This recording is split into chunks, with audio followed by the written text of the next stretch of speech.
Escape Motions recently made a huge announcement, but they did it very, very quietly. It was more of an admission than an announcement, really.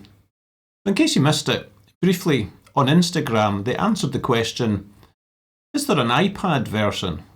Now, the answer is, sadly, no, not yet. But they made a clear statement that they're working on an iPad version with plans to release it in the future. I get a lot of comments on my videos about Rebelle from viewers hoping to make an iPad version. So like me, I'm sure a lot of people are really looking forward to this. So in this video, I want to put forward a few thoughts about what an iPad version might contain, what I hope they manage to add, and what I hope they can avoid. My name is Pete. Welcome to Basement Picasso. Now, just to be clear, they've not indicated any release date, and given where we are in the year, I think we can rule out 2024. But the fact that they are already working on it would suggest that 2025 could be feasible for an initial release. They also talk specifically about the iPad with no mention of Android or mobile in general, so I would suggest that any initial release will be iPad specific. That doesn't rule out an Android release at some point, but given the size of the team and the fact that iPad and Android are not straight ports, it would make sense to focus on iPad first. Although some Android tablets are fantastic, iPads are simply more popular for artists, with arguably the best drawing software in Procreate only available on iPad. If Rebelle appears on the iPad, I may need to reconsider my move to Android. It seemed like such a good idea at the time. Anyway, let's have a look at what I think will be included, what I hope will be added, and what I hope they avoid doing.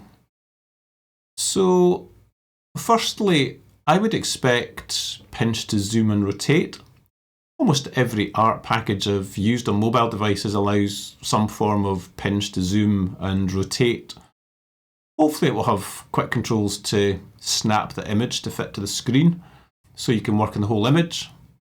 And as a traditional artist, it would also be nice if it had some form of snap to 100%. And I mean physical size, not pixel size. If you're working on, say, an A3 image, it'd be great to get an iPad-sized window onto that image. I obviously can't get an A3-sized iPad, well, at least not yet anyway, but knowing that I'm working on the size that the image will be printed out would be really helpful. Next, I would expect time-lapse recording.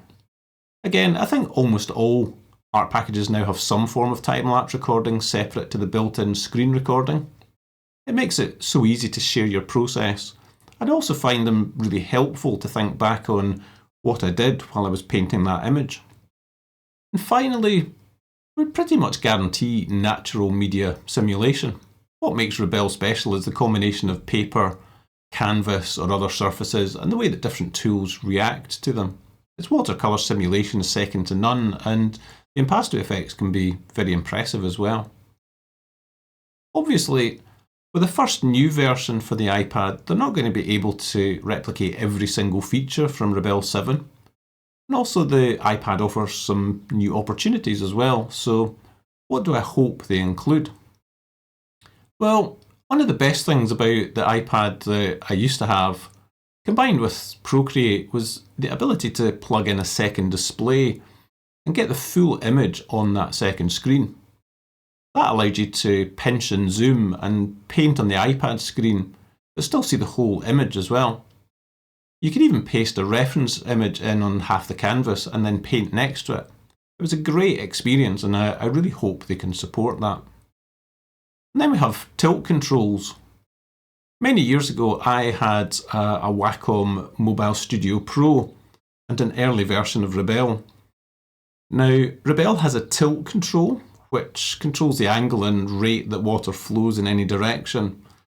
You might not be aware, but that tilt can be connected to a physical accelerometer on a tablet where supported. On the Mobile Studio, this meant you could literally tilt the device and water would run in that physical direction. It was surprisingly intuitive. Now, is this an essential feature? No, absolutely not. But I remember it being a lot of fun to use. And with a lightweight iPad in your hands, this could be really fun and actually very creative. But the big one for me is about the interface. When drawing on a small device, the best interface is generally no interface. Being able to hide almost everything so that you can just focus on drawing and painting is fantastic. Infinite Painter, for example, allows a 4-finger tap to hide everything and just get on with painting. Autodesk has a button to hide almost everything. As long as you have controls to resize the brush, change colour and swap between draw and smudge or draw and erase, you can go for a long period without the rest of the interface. I know some people like all the interface controls at hand, and of course it needs to have that, and it needs to be well laid out, but I hope they give us the option. Fortunately, the PC or Mac version of Rebelle already has a tablet mode and various options to hide out the interface. I really hope that makes it into the iPad version. So lastly, what are the potential pitfalls that I hope it avoids? Well, firstly, I hope it isn't too digital. As a traditional artist, I really appreciate the natural media and simulation effects.